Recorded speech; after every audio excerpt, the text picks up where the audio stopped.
भक्तों, ओम नमः शिवाय। श्री शिवाय नमस्तुभ्यम। जय श्री महाकाल। जी हाँ भक्तों, क्या आपके भी घर में कोई ऐसा व्यक्ति है जिसका विवाह नहीं हो रहा?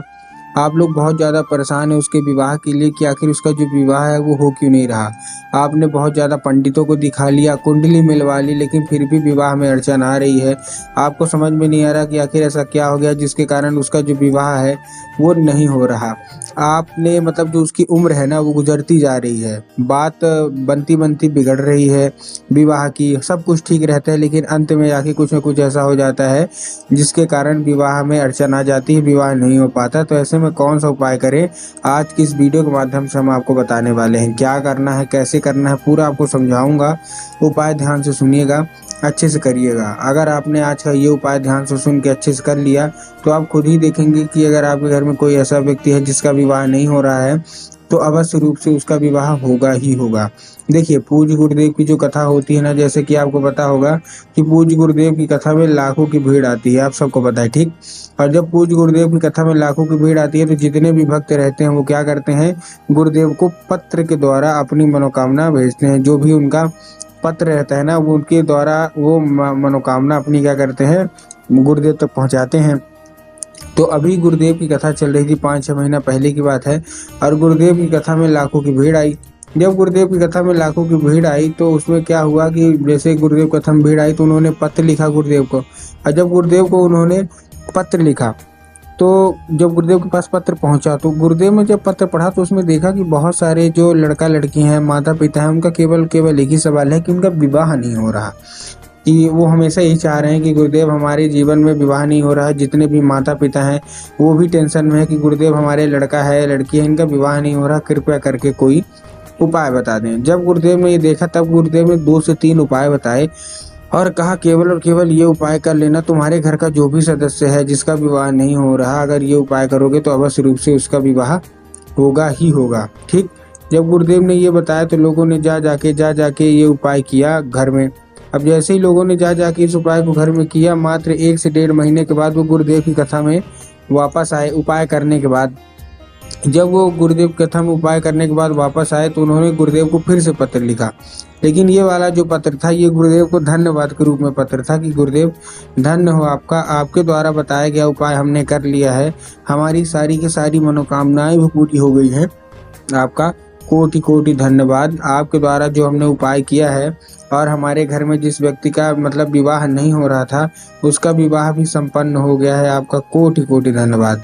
तो देखिए, अगर आप भी जानना चाहते हैं, जो लोग भी मेरी आवाज़ सुन रहे हैं, अगर आप भी जानना चाहते हैं कि आखिर ऐसा कौन सा उपाय है जिसको करने मात्र से लोगों की सारी मनोकामना पूरी होती है मात्र 1 से 1.5 महीने के अंदर, तो चलिए हम बताते हैं आपको आज की इस वीडियो के माध्यम से। लेकिन उससे पहले चैनल पर अगर पहली बार आए हैं और आवाज़ मेरी पहली बार सुन रहे हैं तो वीडियो कर दें लाइक और चैनल को भी कर लें सब्सक्राइब, ताकि पूजनीय पंडित प्रदीप जी मिश्रा के रोज नए नए उपाय जो कि मैं उनकी कथा से सुनता हूँ, श्रवण करता हूँ, सबसे पहले मैं आपको प्राप्त करा सकूँ, ठीक।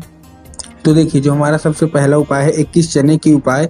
इसमें 2 दिन का ये उपाय है। जितने भी माता पिता हैं अपने बच्चों के लिए ये उपाय अवश्य रूप से कर लें। अब देखिए, इस उपाय में आपको क्या चाहिए, 1 लोटा चाहिए जो कि तांबे का होगा, खाली लोटा होगा, फूल भरा हुआ नहीं होगा। इसीलिए बोलता हूँ उपाय पूरा सुना करिए। आपको क्या करना है, एक तांबे का लोटा लेना है जो कि खाली लोटा लेना है। उसमें आपको 21 चने की दाल, बस। अब जब आप 21 चने की दाल लेंगे तो ध्यान रखना कि चने की दाल अच्छी होनी चाहिए, कहीं से भी खराब नहीं होनी चाहिए, कहीं से खंडित नहीं होनी चाहिए। बहुत सारे लोग दाल लेने में यही गलती करते हैं कि दाल बिना देखे ले लेते हैं, खंडित ले लेते हैं। और पूज्य गुरुदेव हमेशा बताते हैं कि महादेव को खंडित चीज़ें बिल्कुल भी नहीं पसंद। जितना जल्दी महादेव प्रसन्न हो जाते हैं, महादेव उतना जल्दी क्रोधित भी होते हैं। तो आपको महादेव को क्रोधित तो करना नहीं है, तो इसलिए आपको खंडित चीज़ें बिल्कुल भी नहीं लेनी, ठीक। आपने 21 चने की दाल ले ली, उसी लोटे में आपको डाल लेना है, तांबे के लोटे में 21 चने की दाल हो गई। आपको 1 सुपारी डाल देना है जो कि पूजा में यूज होती है ना, हल्दी सुपारी, वो वाली सुपारी। 1 सिक्का डाल देना है। अब सिक्का कोई सा भी हो सकता है, 1 रुपये, 2 रुपये, 5 रुपये, 10 रुपये, जो भी आपको अच्छा लगे और जो भी आपके पास हो आप वो सिक्का डाल लीजिए। उसके बाद आप थोड़ा सा अक्षत मतलब थोड़ा सा आपको चावल भी उसमें डाल लेना है। अब ये रविवार को आपको रात करना है और सोमवार की सुबह, रविवार को रात को सब ले लिए। अब आपको ऊपर से लाल कपड़ा क्या करना है, लाल कपड़ा आपको बांध लेना है, ठीक। उसी में लाल कपड़ा आपको बांध लेना है और भगवान भोलेनाथ के सामने जो भी आपके घर में शिवलिंग है आपको रख देना है, ठीक। बांध के रख दिया। रखने के बाद आपको क्या करना है, मनोकामना मांग के रख दीजिए, सो जाइए। अगले दिन जब सुबह उठिए तो नहाने धोने के बाद अपने बच्चे के हाथ, जो भी लड़का है लड़की है जिसका विवाह नहीं हो रहा ना, अपने बच्चे के हाथों में किसी भी मतलब ब्राह्मण हो पंडित हो उसको आप दान करवा दीजिए। पूज्य गुरुदेव कहते हैं कि ये दान सबसे बड़ा दान माना जाता है। जो कोई भी व्यक्ति ये दान करता है आप खुद ही देखेंगे कि उसकी जो कोई भी मनोकामना है, इच्छा है, सारी की सारी पूरी होगी ही होगी। ठीक, ये था हमारा कौन सा, ये था हमारा पहला उपाय। अब जो हम चलते हैं दूसरे उपाय की ओर, ये उपाय भी लड़का लड़की को ही करना है 11 लाल फूल से। ये सबसे बड़ा उपाय है और ये बहुत ही बड़ा उपाय है, लेकिन इसको लोग आधा अधूरा सुनते हैं, इसलिए उनकी मनोकामना पूरी नहीं होती। इस उपाय में आपको करना क्या है, इस उपाय में 11 लाल फूल लेना है। अब देखिए 11 लाल फूल जो भी है ना आप ले सकते हैं, कोई भी 11 फूल आप ले लीजिए, चाहे वो गुलाब का हो चाहे वो गुड़हल का हो, कोई भी लाल फूल आप ले लीजिए। बस एक चीज़ का ध्यान रखना है कि जो लाल फूल है वो मतलब एक किस्म का होना चाहिए, मुरझाया हुआ ना हो, कहीं ना भी हो, मतलब एक किस्म का। मतलब अगर आप गुलाब का ले रहे हैं तो केवल और केवल गुलाब का लीजिए, अगर आप गुड़हल का ले रहे हैं तो केवल और केवल गुड़हल का लीजिए। मतलब ये नहीं कि 2 फूल किसी और के, 1 फूल और के, 3 फूल और के, ऐसा नहीं, जो भी ले रहे हैं इकट्ठा लीजिए। लेने के बाद आप पहुंच जाइए सीधा सीधा शिव मंदिर। अब आपके दिमाग में आया होगा कि शिव मंदिर पहुंच गए, अब हमको जाना है बाबा भोलेनाथ के ऊपर अर्पित कर देना है, जो कि पूर्णतः गलत है।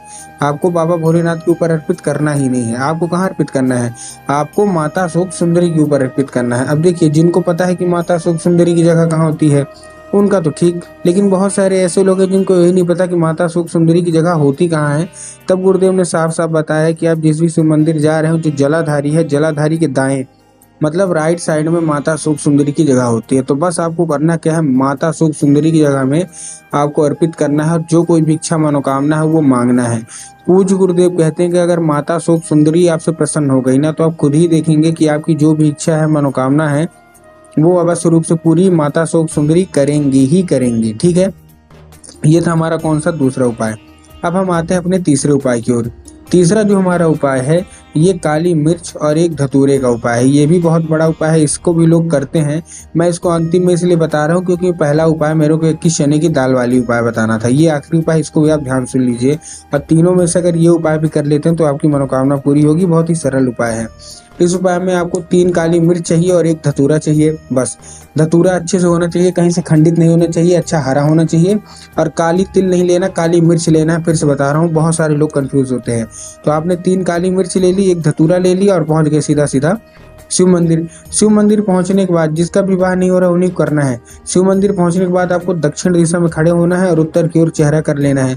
अब देखिए दक्षिण और उत्तर में क्या है, बहुत सारे लोग कंफ्यूज होते हैं, दक्षिण क्या है उत्तर क्या है। तो गुरुदेव ने साफ साफ बताया कि आप जिस भी शिव मंदिर जा रहे हैं उस शिव मंदिर का जिधर साइड जलाधारी हो आपको अपना चेहरा उधर साइड करके खड़े हो जाना है। ठीक, आप खड़े हो गए। खड़े होने के बाद आपको श्रम्भेश्वर महादेव का नाम लेके, कौन से, श्रम्भेश्वर महादेव का नाम लेकर अर्पित करिए, मनोकामना मांगिए। आप खुद ही देखेंगे कि 1 से 1.5 महीने के अंदर आपका रिश्ता पक्का होगा ही होगा।